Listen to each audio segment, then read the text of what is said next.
दोस्तों, शायद इसीलिए कहा जाता है कि किसी को इतना ना डराओ कि वो डरना ही छोड़ दे। भारतीय डीआरडीओ ने एक और बड़ी सफलता हासिल की है, जिसके लिए आपको कमेंट बॉक्स में जय हिंद जरूर लिखना होगा। क्योंकि भारतीय नौसेना में इस्तेमाल होने वाले कई छोटे एयरक्राफ्ट, कई ऐसे हथियार जो कि पानी की तरह तैरते हैं, लेकिन उनमें लगे हुए इंजन अभी तक भारत या तो यूक्रेन या फिर अमेरिका या फिर जर्मनी से इंपोर्ट करा। लेकिन जब इन देशों से हमने हेवी इंजन की डिमांड की, तब तब इन देशों ने भारत को या तो इंजन देने से मना कर दिया या फिर भारत को टेक्नोलॉजी देने से साफ इनकार कर दिया। लेकिन अब बाजी पूरी तरीके से पलट चुकी है, क्योंकि भारत ने यहाँ पर एक बड़ा शिफ्ट किया, जिसके बाद ये कंपनियां लाइन लगा के भारत के आगे खड़ी है। लेकिन भारत किसी भी कंपनी को एक कॉन्ट्रैक्ट सौंपना नहीं चाहता। दरअसल दोस्तों, भारतीय नौसेना को समुद्र का असली सिकंदर बनाने के लिए भारत के प्राइवेट सेक्टर एक ऐसा ऐतिहासिक और अकल्पनीय महाविस्फोटक कर दिया, जिसकी गूंज बीजिंग से लेकर वाशिंगटन और यूक्रेन तक सुनाई दे रही। आज तक भारत में जब भी कोई स्वदेशी युद्धोपनिषद या फिर एयरक्राफ्ट कैरियर बनता था, तो हम एक बहुत ही बड़ी कमजोरी के साथ जीते थे, और वह कमजोरी थी इन जहाजों को दिल, यानी इनमें लगा हुआ मरीन प्रोपल्शन इंजन। इसके बाद जटिल और टेक्नोलॉजी की वजह से हमें यूक्रेन की जोरिया मास्टर प्रोजेक्ट या फिर अमेरिका की जनरल इलेक्ट्रिक के सामने हाथ फैलाना पड़ता था।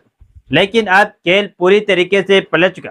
भारतीय नौसेना के इतिहास का सबसे बड़ा इंडस्ट्रियल शिफ्ट हुआ, जहां भारत की दिग्गज प्राइवेट कंपनियां जैसे कि एल&टी, टाटा, गोदरेज और भारत फोर्ज मिलकर के डिफेंस मंत्रालय एक साथ मिले और डीआरडीओ ने मिलकर के इस नए इंजन को बनाने का काम भारत में शुरू करने जा रहा है।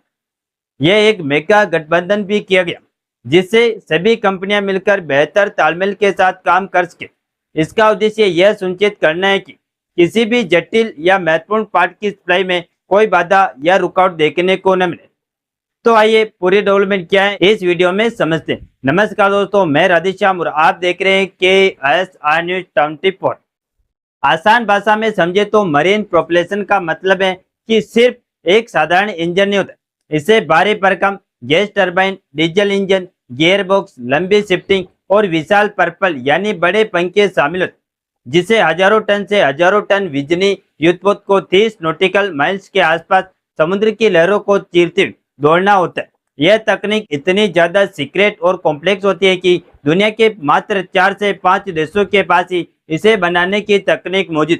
आज तक यूक्रेन युद्ध के कारण हमारे कई जहाज के इंजन डिलीवरी नहीं हो पाए।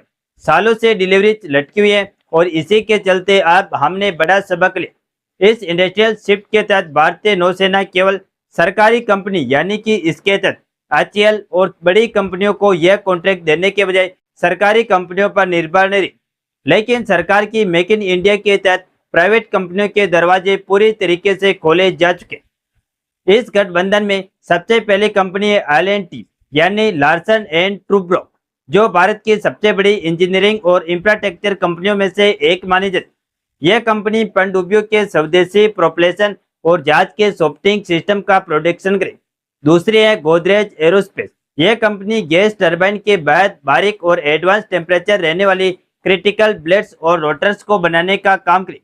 तीसरी कंपनी है भारत फोर्ज, जो कल्याणी ग्रुप का हिस्सा है। भारत फोर्ज को दुनिया की सबसे बड़ी फोर्जिंग कंपनियों में से एक माना जाता है, जो कि इंजन के लिए हेवी ड्यूटी एक सॉफ्ट और हाई प्रोसीजन गियर बॉक्स तैयार करने का काम करेगी। आइए इस तकनीकी लिस्ट को भी आपको समझाते हैं कि भारत की किन किन विदेशी कंपनियों पर निर्भरता हमारी स्वदेशी प्राइवेट कंपनियों को अब तक। सबसे पहले यूक्रेन की बात की जाए तो हम जोराया M7 इंजन का इस्तेमाल कर रहे थे, जो कि हमारे दिग्गज जैसे कि राजपूत दिल्ली तलवार क्लास के जहाजों में इस्तेमाल होता है। वही जनरल इलेक्ट्रिक के अलम 2500 ये INS Vikrant Nilgiri class project 17A के अंदर इस्तेमाल होता है। और इंटीग्रेट इलेक्ट्रिक प्रोपल्शन की बात की जाए तो यह यूके बेस्ड कंपनी अमेरिका के साथ मिलकर यह काम करती है और भविष्य के इंजन के लिए हम इसके साथ काम कर रहे हैं। बाकी इस पर आपकी क्या राय हमें कमेंट में जरूर बताएं और इस वीडियो को एक लाइक करके अपने दोस्तों तक शेयर जरूर करें, ताकि उन्हें भी जानकारी मिल सके। इसी तरह और भी नॉलेजेबल वीडियो देखने के लिए हमारे चैनल KSR न्यूज 24 को सब्सक्राइब करके बेल आइकन को ऑल पर जरूर सेलेक्ट करें। जय श्री राम, जय हिंद, जय भारत।